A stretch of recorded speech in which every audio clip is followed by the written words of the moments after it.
presento y tal. Sí. Muy buenas oyentes de Nadie al Volante, estamos en un nuevo episodio. El día de hoy nos acompaña Ana Olivera, ex subsecretaria del MIDES y también en su momento intendenta de Montevideo. Ana, ¿cómo estás? Muy bien, muchísimas gracias por esta invitación. El placer es nuestro. Bueno, sos la primera persona que entrevistamos del Frente Amplio que tuvo un cargo muy importante, en este caso como en Intendencia de Montevideo o en el MIDES. Y a su vez, para empezar, queríamos preguntarte si tuviste trato con Tabaré Vázquez y cómo lo recordás. Sí, tuve trato con Tabaré Vázquez porque, más allá de todo lo que ustedes dijeron, en realidad soy una señora de 67 años y llevo 51 de militancia en estos 67 años, de militancia estudiantil, de militancia política, de militancia social. Por lo tanto, conocí a Tabaré Vázquez desde otro lugar. Cuando volví al país del exilio, en realidad, salvo los primeros días que volví a mi barrio, luego de eso viví 10 años en La Teja. De hecho, en este momento, vengo de una actividad en homenaje a un querido compañero del Arbolito y de Progreso, Daniel Pistola Marcicano, que cumpliría 87 años. Y por lo tanto, hablar de La Teja es hablar de muchísima gente y hay un lugar muy especial para Tabaré Vázquez. Después de eso estuve muchos años, antes de ser intendenta, 10 años en la Intendencia de Montevideo, con Mariano Arana como intendente, integré su lista de suplentes y ahí tuve una tarea que obviamente me vinculaba con Tabaré Vázquez porque fue parte de su proyecto inicial, que fue todo el proceso de descentralización en Montevideo, que comenzó antes que en el resto del país, es decir, la creación de gobiernos locales en el departamento de Montevideo. Y para mi sorpresa, sinceramente, en diciembre del 2005 estaba por viajar además para presentar un proyecto de Montevideo, que Montevideo había ganado en el marco de un proyecto internacional, cuando a finales del 2004, mejor dicho, diciembre del 2004, Tabaré Vázquez nos plantea a Marina Arismendi y a mí estar al frente del Ministerio de Desarrollo Social. O sea que ahí ya no fue solamente el conocimiento, sino que fue también el trabajo en conjunto, fue también el estar al frente de uno de los proyectos más importantes del primer gobierno del Frente Amplio, que fue llevar adelante el plan de emergencia. Un plan, por supuesto, que él de alguna manera siguió atentamente. Era en ese momento lo que se dio en llamar el buque insignia, pero en realidad lo que era dar la respuesta adecuada en el momento imprescindible a la realidad que vivíamos los uruguayos. Así que lo conozco desde lo personal, lo conocí desde lo político y desde lo institucional, y además de todo eso, en los años que fui intendenta y que él estaba en la casa, había culminado, es decir, en el momento que Pepe Mujica era presidente, muchas veces fui a la casa a conversar sobre los temas de la intendencia, sobre conocer sus opiniones, porque a veces alguien que conoció de adentro, pero que a su vez hoy está mirando desde afuera, siempre es un aporte. Y en su opinión, ¿cuál cree que fue la huella que dejó Tabaré Vázquez, tanto en el Frente Amplio como para todos los uruguayos? Yo creo que él dejó huellas de diverso tipo. No hay nadie que desde el punto de vista personal haya tenido trato con él, que no haya sentido esa calidez propia del médico que atiende con dedicación al paciente. Y digo esto porque hay muchísima gente que se acercó en función quizás de esa visión de Tabaré Vázquez, el médico. Después dejó una huella institucional muy grande en lo que tiene que ver con lo que hice mención recién, que es el tema de la descentralización. En el año 1989, la bandera del Frente Amplio fue la bandera de la descentralización, porque muchos hablaban de ella, pero nadie la había concretado. Y por eso se lleva adelante este proceso que se inicia en Montevideo, ¿verdad? Pero este proceso que se inicia en Montevideo, inmediatamente que el Frente Amplio gana las elecciones nacionales, es parte del proyecto que se va a impulsar a nivel nacional. A nivel del Ejecutivo Nacional, entre el año 2007 y el 2009 discutimos cerca de 9 proyectos de borrador para el proceso de descentralización del Uruguay, la creación del tercer nivel de gobierno o el número que ustedes quieran ponerle, la creación de los municipios, la ley de descentralización y participación, porque nos olvidamos de la palabra participación muchas veces y no debemos olvidarla, y siempre estuvo presente. Creo que este proceso en el que Uruguay llega más atrás que el resto del mundo, no solo que el continente, es decir, es un proceso joven, todavía tiene mucho camino para andar, pero requería de esta disposición tan importante, de este empuje, de esta convicción que tenía Tabaré Vázquez cumpliendo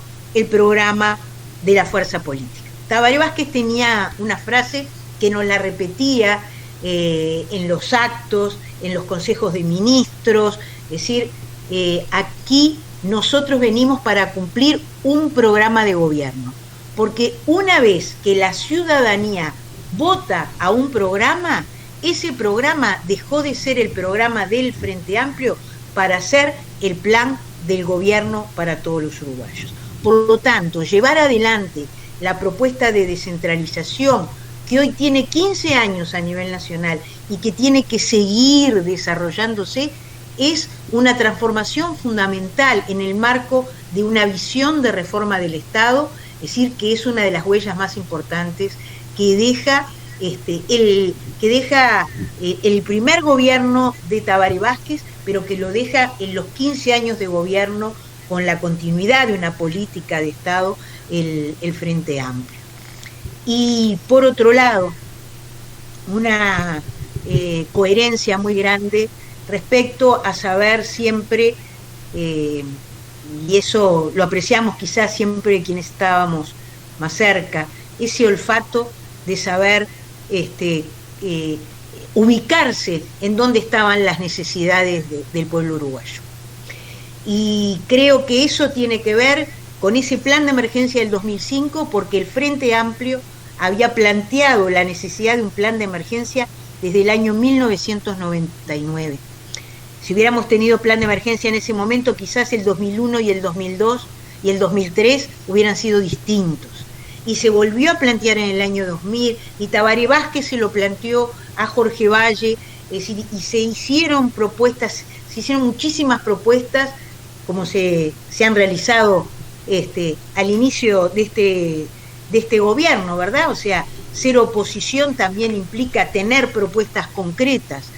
Y bueno, ese plan de emergencia que no se llevó adelante y que vivimos una emergencia social, económica tremenda, en el año 2002, 2003, les veo sus caras, ustedes eran muy jóvenes, no sé cuántos años tenían en ese momento. Yo en el 2003 recién estaba naciendo. Yo tenía 3 años. Ay, exactamente. Entonces, es decir, nuestro país llegó a tener 1 millón de personas por debajo de la línea de pobreza, un 40% de personas en situación de pobreza. Y ese 40%, medida de la manera que se mida, porque hoy se discute, bueno, pero si es solo medido por ingresos, en ese momento los datos decían que todos los indicadores, porque además vivíamos un momento de una altísima desocupación. y de una altísima informalidad. Cuando nosotros asumimos el gobierno en el 2005, el 40% de los trabajadores estaba en una situación de informalidad. Digo esto porque muchos han hablado, un 24% tiene el Uruguay de trabajo informal. Se trabajó mucho para bajar de aquel 40% al 24%. Entonces, esa visión, es decir, de las necesidades populares, esa visión del abordaje de derechos para todos y todas, esa visión de un sistema nacional integrado de salud, ¿verdad?, que tienen que ver, vuelvo a decir lo mismo, tiene que ver con un programa de gobierno, tiene que ver con cumplir con ese programa, que esa es una de las improntas de Tabaré Vázquez. Y hablando un poco más de la actualidad, quizás bajo tu opinión, ¿cómo crees que fue el desempeño del ministerio en el último gobierno del Frente Amplio y a su vez de cómo cómo le dejaron el ministerio a las últimas autoridades, administración, perdón? O sea, ¿cómo crees vos que quedó? ¿El Ministerio de Desarrollo Social? Claro. El Ministerio de Desarrollo Social tuvo 3 etapas bien diferenciadas.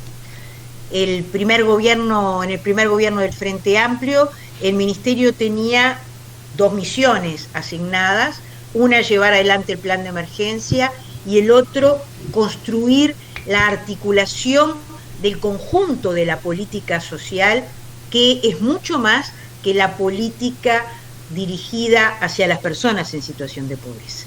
La política social es la política de salud, de cultura, de educación, de trabajo, es decir, y por lo tanto el MIDES nace con un rol de articular, y por eso la existencia en la ley que lo crea de un gabinete social y de un consejo de políticas sociales en el cual, como elemento fundamental también, tenía que estar sentado el Ministerio de Economía y Finanzas y la Oficina de Planeamiento y Presupuesto.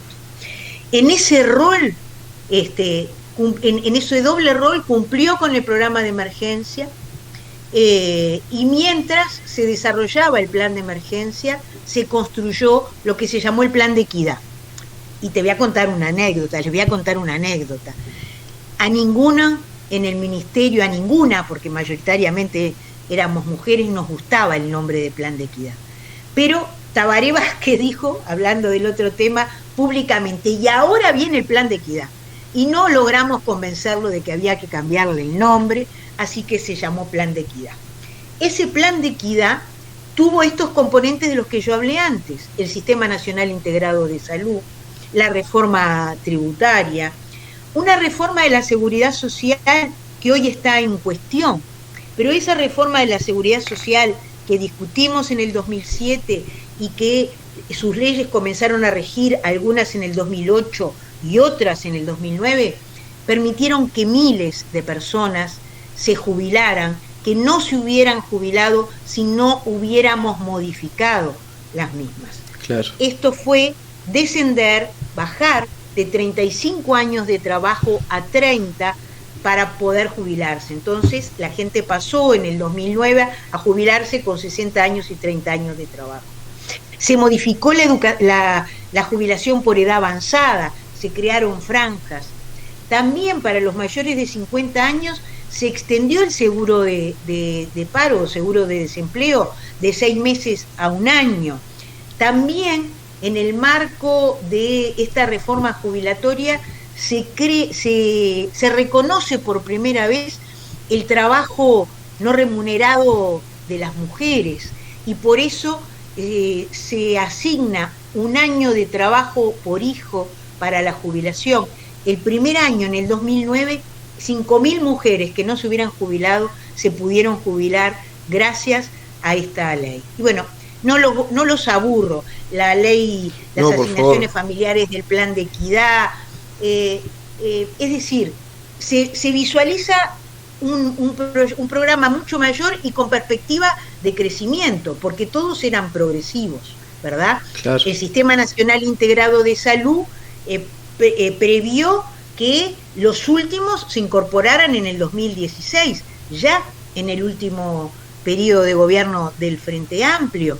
Y eso implicó que las personas jubiladas accedieran a una prestación de salud antes del 2008, antes de que existiera el Sistema Nacional Integrado de Salud.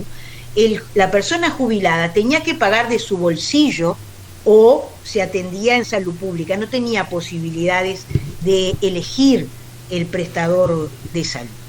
Entonces, esa primera etapa culmina con, primero que nada, culminó el plan de emergencia, el trabajo en el plan de equidad, la generación de las políticas universales e incluso además la instalación del Instituto Nacional de las Mujeres con el abordaje de todos los temas de igualdad, no solo de violencia hacia las mujeres, sino también de lucha por la igualdad entre mujeres y varones. Y digo esto porque antes del 2005 existía un Instituto de la Mujer y la Familia que tenía 10 funcionarias.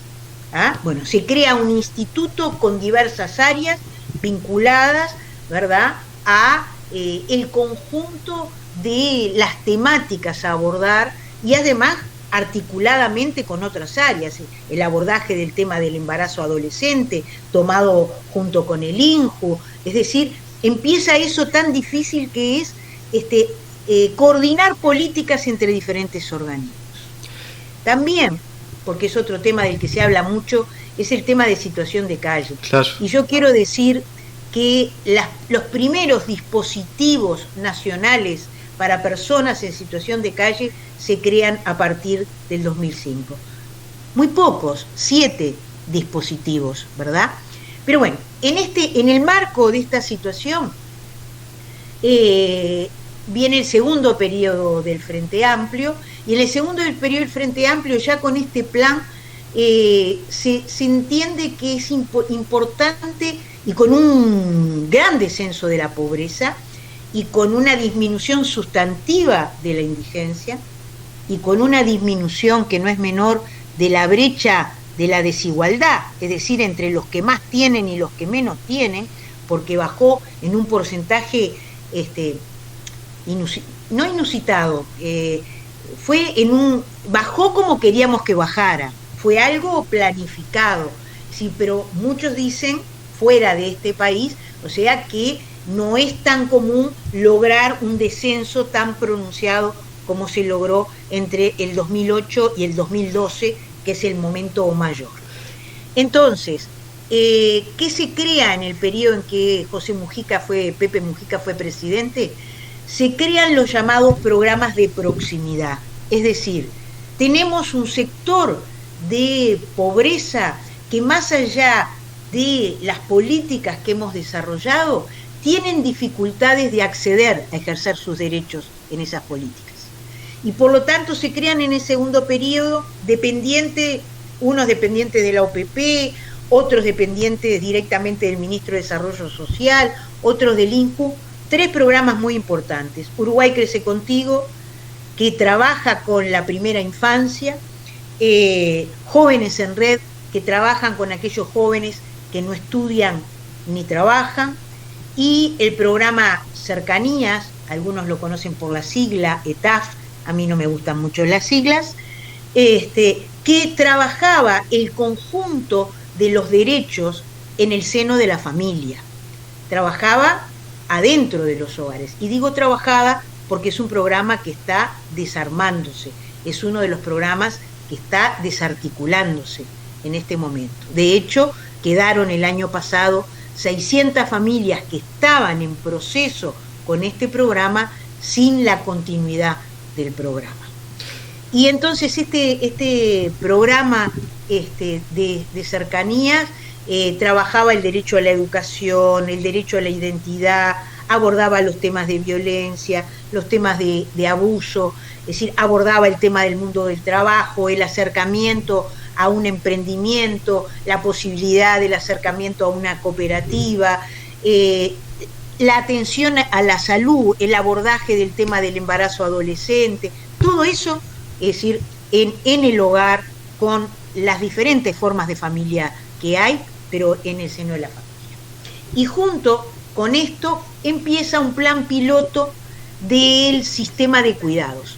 Habíamos hablado del sistema de cuidados a finales del primer periodo de gobierno del Frente, pero cuando hicimos las cuentas de todo lo que significaba el plan de equidad, dijimos, vamos a poner una puntita de reconocimiento del trabajo no remunerado, y fue este reconocimiento que yo les hablaba de 1 año por hijo para la mujer para jubilarse. Pero en realidad es mucho más que eso lo que se necesitaba, es a su vez una transformación cultural muy grande, porque hay en el imaginario de la sociedad uruguaya la convicción de que las mujeres somos las que tenemos que cuidar a los niños, niñas, a las personas mayores, a las personas con discapacidad.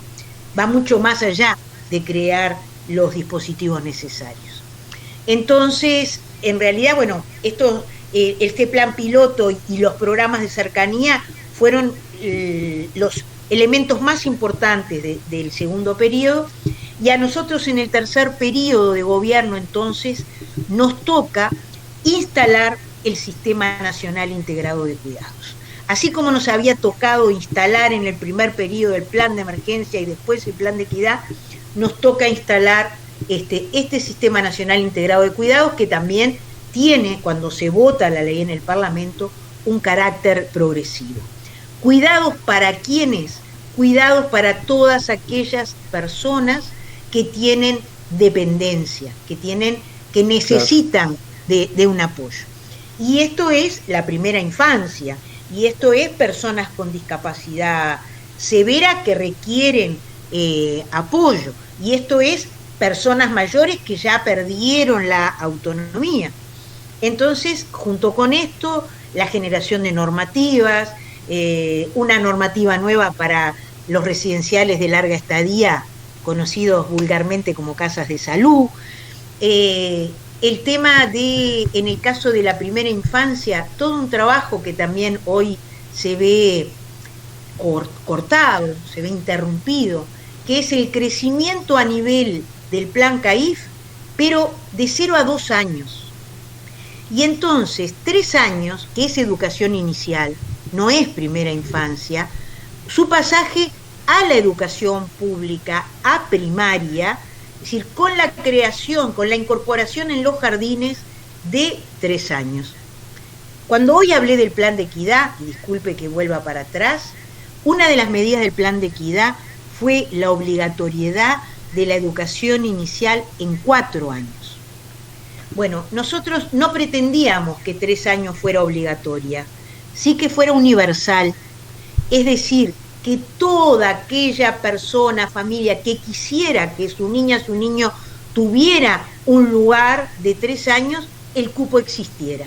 Claro. Y para eso ANEP previó la creación de jardines en este sentido, y CAIF un programa de crecimiento del plan CAIF para extender la atención de 0 a 2 años. Esto fue parte, y a su vez diversas modalidades, como fue la creación de las casas comunitarias de cuidado, es decir, en lugares, en localidades pequeñas, porque no pensamos el plan de cuidados con una cabeza montevideana, ¿no? Y por eso en Castro existe una casa comunitaria para 9 niños, o en Cufré una para 13 niños, ¿verdad?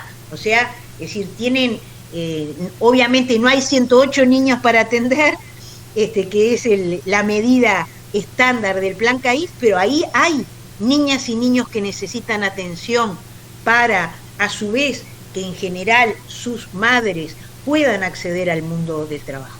La creación de los centros siempre, sindicato, empresa y Estado, ¿ah? Donde en general la empresa pone el local, y bueno, y así se generaron de los más diversos lugares, y estoy pensando en muchos que recorrí, vinculados con la papelera o vinculados con el Zunca, e incluso uno inédito, en el Batallón 4, en Colonia, en conjunto entre los hijos de la gente del batallón y los vecinos del barrio. Es decir, generar diversas modalidades que permitieran una mejor atención de nuestra primera infancia. Entonces, vaya, ¿qué rol tenía nuestro ministerio? Nuestro ministerio tenía la Secretaría de Cuidados y al mismo tiempo tenía el rol de articular el sistema de cuidados. Es un sistema, no es un programa. Y ya que nos contaste a todos más o menos en la trayectoria del ministerio, ¿cómo ves que se ha desempeñado bajo el nuevo gobierno en esta pandemia, en este periodo? ¿El gobierno o el ministerio? El ministerio. Yo creo que el ministerio pudo desarrollar las políticas que llevó adelante porque tenía herramientas para hacerlo. Se ha hablado mucho si había control, si había descontrol. El Ministerio de Desarrollo Social nace con dos vocaciones: la de la descentralización, 400 puntos de atención en todo el país, y simultáneamente con eso, la de evaluar y monitorear los programas. Nace desde el principio con una dirección de evaluación y monitoreo. Por lo tanto, los programas tenían evaluación, y uno no evalúa para presentar una estadística, uno evalúa para mejorar, porque todo lo que haces nunca es perfecto. Siempre puede ser mejorable a partir de la práctica que tú desarrollas. Entonces, en realidad, dejamos las herramientas vinculadas con las transferencias monetarias, dejamos las herramientas vinculadas con el trabajo transitorio. Entonces, yo creo que el ministerio no aprovechó todas las herramientas que tenía. De hecho, había quedado pronto el llamado para Uruguay Trabaja cuando nos fuimos en marzo del 2020. No hubo Uruguay Trabaja en todo el 2020. Hoy vi, entrando a la página, que se hicieron sorteos para este año, pero qué importante que hubiera sido, con los niveles de desocupación que se alcanzaron, ¿verdad? Esos 3.000 puestos, ese subsidio a 3.000 personas con posibilidades de trabajar, de acceder a la salud bucal, como se hace con Uruguay Trabaja, la salud bucal y otros acompañamientos para el próximo programa van a estar suspendidas, son de los supuestos ahorros, y yo le digo recortes, porque Uruguay Trabaja no es un programa solo de trabajo, es socioeducativo laboral. Claro. Si lo sacás lo socioeducativo, entonces esa autonomía que vos querés generar en personas que llevan mucho tiempo fuera del mundo del trabajo, no la vas a generar y simplemente vas a tener unos meses de trabajo con un ingreso, pero no el plus que daba eso. Con las transferencias monetarias lo mismo. Con las transferencias monetarias, las visitas que se hicieron de transferencias monetarias fue para bajar transferencias monetarias. Y se podrían haber utilizado como herramienta para justamente esa propuesta que el Frente Amplio hizo, vinculada con una renta básica, con un ingreso mínimo. Sistema de cuidados. En el sistema de cuidados se dejó de ingresar personas al sistema de cuidado y se dejó de realizar la capacitación para personas, para las asistentes, digo las porque mayoritariamente son mujeres, pero hay hombres también, asistentes personales. Y le consulto. Te digo la última que a mí porque aparte se la pregunté especialmente al ministro, es la de asistencia a la vejez. La asistencia a la vejez abarca nunca más de 3.500 personas que por motivos obvios, es decir, van saliendo de la asistencia a la vejez porque cuando llegan a los 70 pasan a la pensión a la vejez, es entre 65 y 70. Se cortó el ingreso a la asistencia a la vejez, es decir, un programa sustantivo en la perspectiva de las personas. Entonces, creo que es mucho más lo que el ministerio podría haber desarrollado. Se ocupó mucho, y me comprenden las generales de la ley, en hacer muchísimos anuncios respecto a las auditorías. Hoy nos han hecho una denuncia penal, y todo el resto, ese trabajo capilar que el ministerio desarrollaba, todo este trabajo con las familias del programa Cercanías, y también diciendo cosas que no son verdad, diciendo lo que pasa que de los programas, por ejemplo, de Uruguay Trabaja, solamente el 30% le llegaba a las personas. Bueno, eso es no valorar el aporte de los técnicos. Eso es no valorar el aporte de los profesionales. Es no saber que en el programa Uruguay Trabaja hay gente que se alfabetizaba de verdad. Hay otra gente que se alfabetizaba digitalmente. Hay gente que aprendía oficios. Y eso se hace pagándole a los técnicos que realizan el acompañamiento. Como sucedía con el programa Cercanías, ¿verdad? Los asistentes sociales, es decir, sociólogos, psicólogos que trabajaban en el programa. Sí, claro, es decir, pagar a estos profesionales es importante porque trabajaban en pos de generar autonomía. Entonces ha habido también un desestímulo al trabajo de los profesionales, un cierto rechazo al rol que han jugado con un trabajo comprometido a lo largo de todos estos años. Y le consulto, cuando usted me hablaba de Uruguay Trabaja, ¿cuál es su opinión respecto a lo que hoy en día hay, tanto algunas nuevas del gobierno como algunas que ya se venían desarrollando anteriormente, pero apuestas al desarrollo en las tecnologías de la información, en capacitaciones en cuestiones de programación, marketing, que han habido varias becas durante la pandemia para formarse en ese tipo de cursos? Bueno, como ahora en el que se está por inscribir Jóvenes a Programar, que está por empezar, o la beca Sembrando TIC con Mercado Libre y Globant. Me parece que todo lo que sea capacitación es fundamental. En el caso de Uruguay Trabaja, lo primero que te señalé es que Uruguay Trabaja no existió el año pasado y fue el año crucial de la pandemia. Como otros programas, como el programa Impulsa dirigido a los jóvenes, que también se suspendió, ¿no? Estabas hablando sobre todo de los jóvenes, se suspende en el año 2020. En tercer ¿Se refiere lugar, al de Yo Estudio y Trabajo? Perdón que te cortaba, Ana. No, Yo Estudio y Trabajo no se suspendió. No, pensé que se refería a eso. No me refería a Yo Estudio y Trabajo. Igual, de todas maneras, es decir, hay una modificación sustantiva en relación a los programas de INEFOP, ¿verdad?, del Instituto Nacional de Sí. Empleo y Formación Profesional, porque la E es de empleo,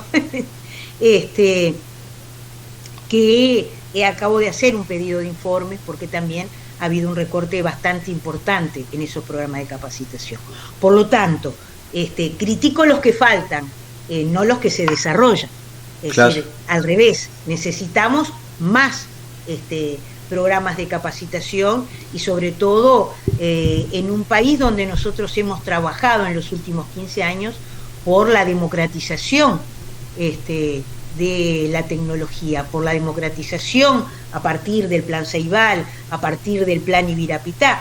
Eso también nos preocupa. Recibimos en el Parlamento a la gente del Plan Ibirapitá, donde en realidad toda esa parte está en cuestión, si va a continuar toda esta área de capacitación con las tablets para las personas mayores, porque la democratización es para toda la sociedad, y vaya si en la pandemia el tema del uso de las tecnologías es importante, ¿no? Usted mencionaba, por ejemplo, lo de la denuncia penal que se presentó contra, por decirlo de alguna manera, contra el Ministerio por la auditoría que la hizo Martinelli y después él se fue del Ministerio.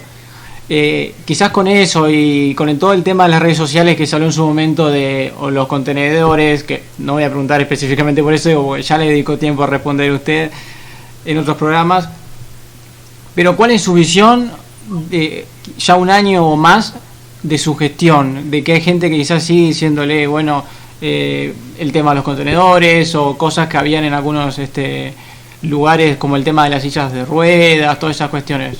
¿Cuál es su visión personal después de todo eso? Lo primero de todo es que sobre la denuncia penal no voy a hablar porque no sé en qué consiste.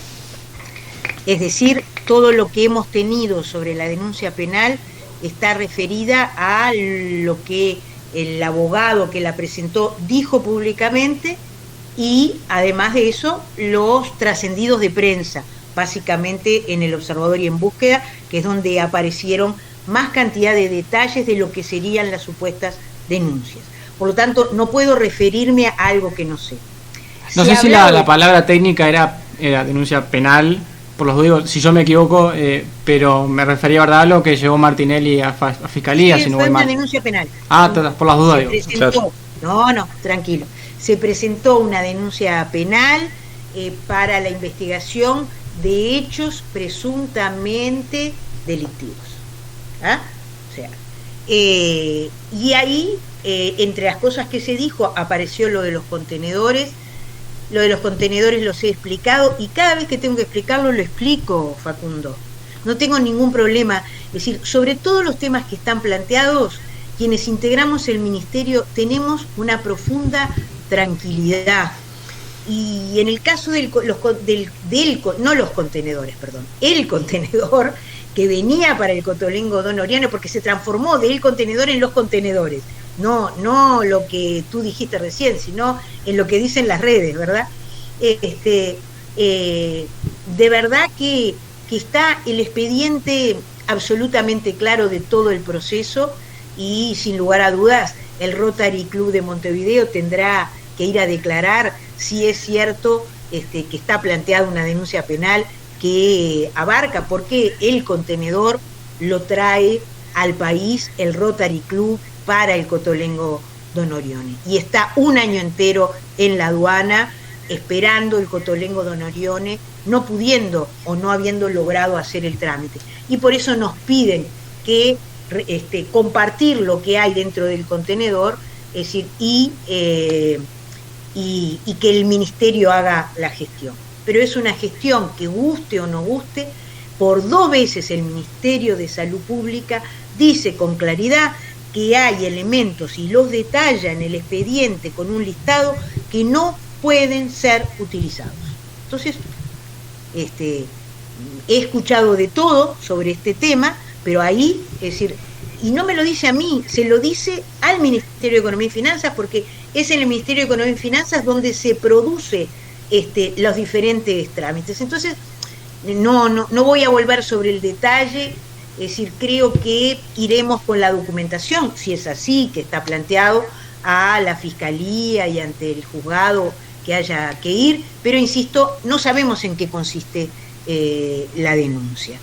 En segundo lugar, creo que ha sido un año entero de llevar adelante sucesivas auditorías y no creo que haya ningún tema de fondo en que podamos ser juzgadas, sino de haber hecho, sí, muchísimo y haber puesto primero a las personas en cada una de las cosas que se hicieron en el ministerio.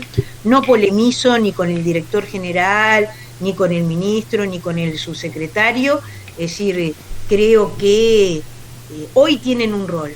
Ya van a cumplir un año de gobierno. El rol en este año que pasó, pudieron haber hecho más. Es momento de gobernar porque la pandemia y sus consecuencias sociales y económicas están lejos de solucionarse. A modo de opinión personal, le consulto, ¿cómo usted calificaría el manejo de la pandemia? Sobre todo las medidas más liberales que se han tenido de, no establecer una cuarentena obligatoria, no subsidiar un ingreso básico universal, como pasó de manera similar en Argentina con el IFE, que subsidiaron las empresas el pago de los sueldos. ¿Cómo lo calificaría usted? ¿Está de acuerdo con lo que se ha llevado a cabo acá?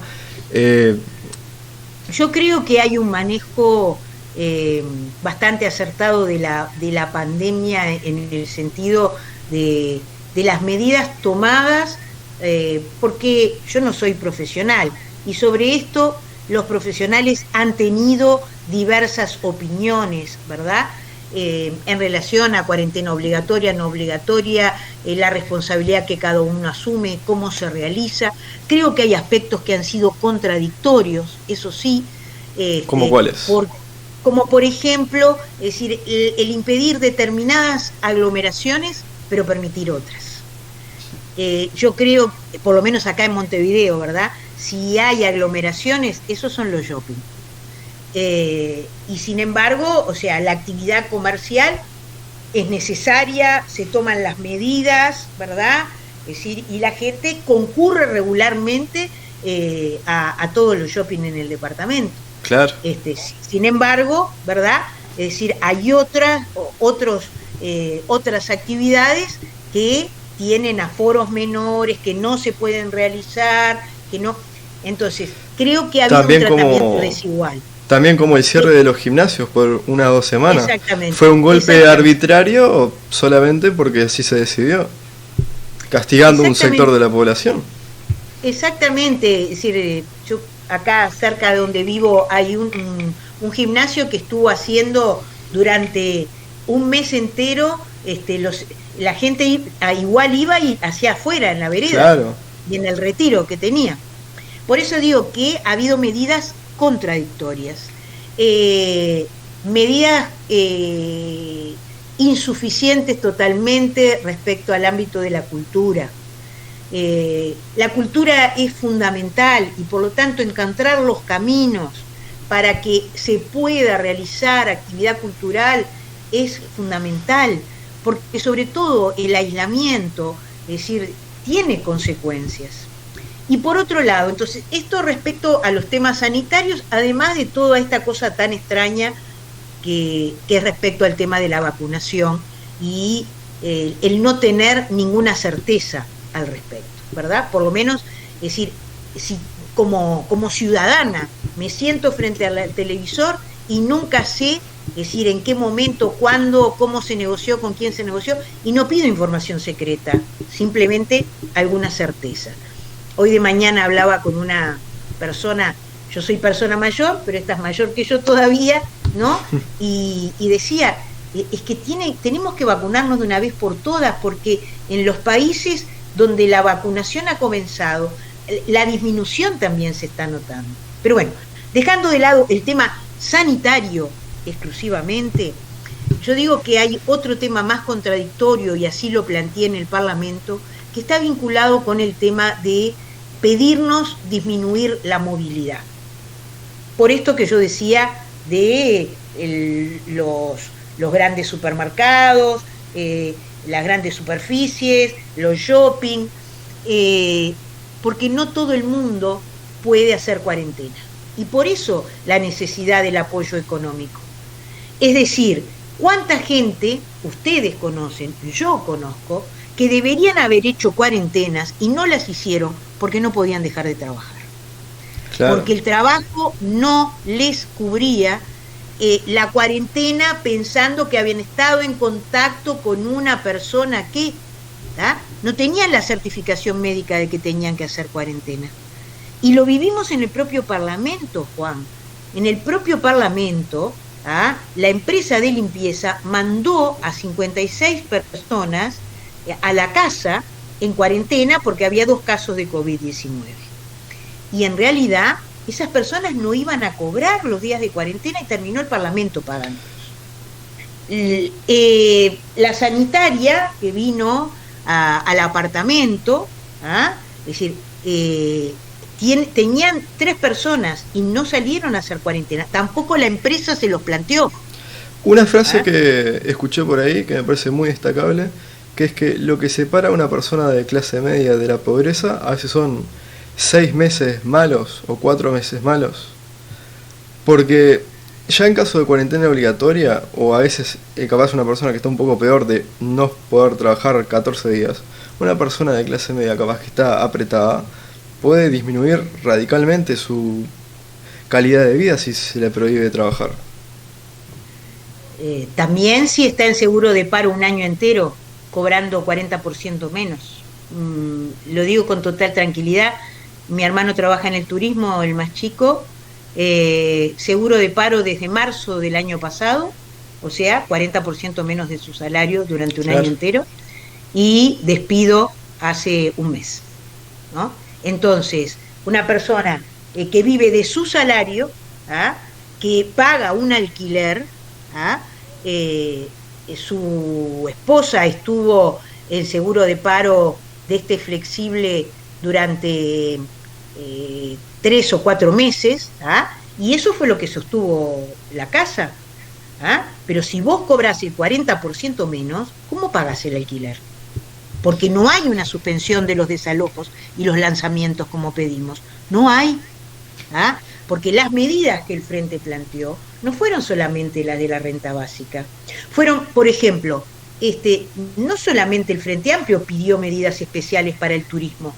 Estoy recordando la diputada por Colonia del Partido Colorado insistentemente plantear el tema de la necesidad de un apoyo mayor al turismo. Y lo que se ha hecho con el turismo es ir incrementando el seguro de paro, porque el turismo tiene varias vertientes. Las agencias de turismo están muertas y les va a llevar mucho tiempo las que sobrevivan, es decir, poder recuperarse, por ejemplo. Entonces, ¿cuáles son las medidas activas? Porque ¿cuál es el rol que tiene que jugar el Estado? ¿Cuál es el rol que está jugando en otros países? Un rol activo. Es decir, el rol del Estado es el de intervenir cuando hay situaciones de este tipo, es decir, para sostener a su población. Ese es el rol. Yo escuchaba el otro día a Alicia Bárcena de la CEPAL, que la sigo bastante, ella nos acompañó mucho en todo el último proceso, porque era una admiradora del Sistema Nacional de Cuidados y nos paseó por el mundo hablando del Sistema Nacional de Cuidados que se había instrumentado, y entonces ella decía, este es el momento de más Estado, no de menos Estado.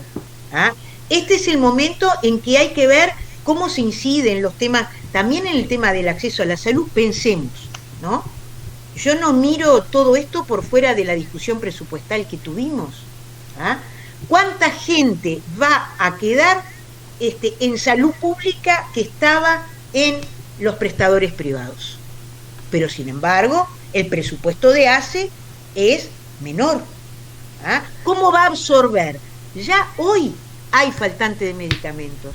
No estoy diciendo nada que no digan los trabajadores de la salud pública, claro, ¿verdad? Entonces, uno tiene que mirar todos los aspectos de la vida, como muy bien decía Juan, es decir, que tienen que ver con la calidad, tienen que ver con la salud, tienen que ver con la vivienda. Te insisto, ¿cómo haces para pagar el alquiler? Es decir, después de varios meses de cobrar 40% menos de tu salario. ¿Cómo empezás a endeudarte? Porque te tal cual, préstamos. Lo que estaba a punto de decir, que la mayoría, que el uruguayo promedio no tiene esa cultura financiera. ¿Cuántos nos llegan a fin de mes y sacan un crédito de consumo para poder seguir yendo y yendo? Y sobre ese 40% que cobras menos en el seguro de paro, sumale a lo que te retienen de deudas. Exactamente. Entonces, creo que todos estos elementos hacen para mí lo que el Frente Amplio ha planteado. No es ya mi opinión personal, pero sí la que comparto, y es que el manejo de la situación económica y social que se ha generado no ha sido manejado pensando en la situación de las personas. Hoy, que estaba allí en La Teja, en el homenaje al Pistola Marcicano, el homenaje era que la gente llevara alimentos no perecederos para la olla que se está desarrollando allí en la calle Heredia. Y hoy fueron 480 platos de trabajadores. La Teja es un barrio de trabajadores. Entonces, bueno, uno piensa en esto, en que la gente le gusta ir a hacer una cola con una olla para llevarse comida para la casa. Por supuesto que no. Entonces, estas son las situaciones que creo que no han tenido un manejo adecuado. Las personas no han estado en el centro de la preocupación, su situación a la hora del manejo social y económico de la pandemia. Ya abordando los últimos dos temas, teníamos una pregunta que puede ser bastante simple, pero para nuestros oyentes que quizás manejan nuestra edad y son jóvenes, ¿cuál es la rutina, en este caso, de usted, claro, siendo subsecretario del MIDES? Brevemente, si nos puede explicar cómo es un día. ¿Qué función cumple? ¿Qué es? Como subsecretaria del MIDES, la función que cumplí. Bueno, primero que nada, integrar un ejecutivo nacional significa no tener día ni hora. Ya que a cualquier hora la llaman y Hay que ir. Primero que nada porque el ciudadano entiende, como la gente te dice por la calle, porque yo le pago el sueldo. Claro. ¿Cuántas veces lo han escuchado? Por lo tanto, usted me tiene que atender en la calle, en el teléfono, en la oficina, en todos lados. No existe sábado, domingo, vacaciones, por supuesto que uno lo hace, pero quiero decir que siempre tiene que tener el cuidado de que es un servidor público. Por lo tanto, está a disposición los 365 días, las 24 horas. En segundo lugar, en el caso del rol del subsecretario o la subsecretaria del Ministerio de Desarrollo Social, tenía tareas muy definidas, porque en realidad la Constitución dice que el subsecretario el único rol que tiene es sustituir al ministro cuando el ministro no está. Pero eso, en cualquier lugar existe una distribución del trabajo y por lo tanto, en mi caso, yo tuve un rol vinculante con todo lo que era la coordinación de las políticas sociales. Salvo el sistema de cuidados en que lo presidía la ministra, en el resto de las articulaciones, el Consejo Nacional de Políticas Sociales, el Intercalle, la Comisión Nacional del SIDA, el Consejo Consultivo Honorario de los Derechos de la Niñez y la Adolescencia, es decir, todas las instancias interinstitucionales, la representación la realizaba yo. Que esa coordinación implicaba no solamente las reuniones, sino la articulación de las tareas.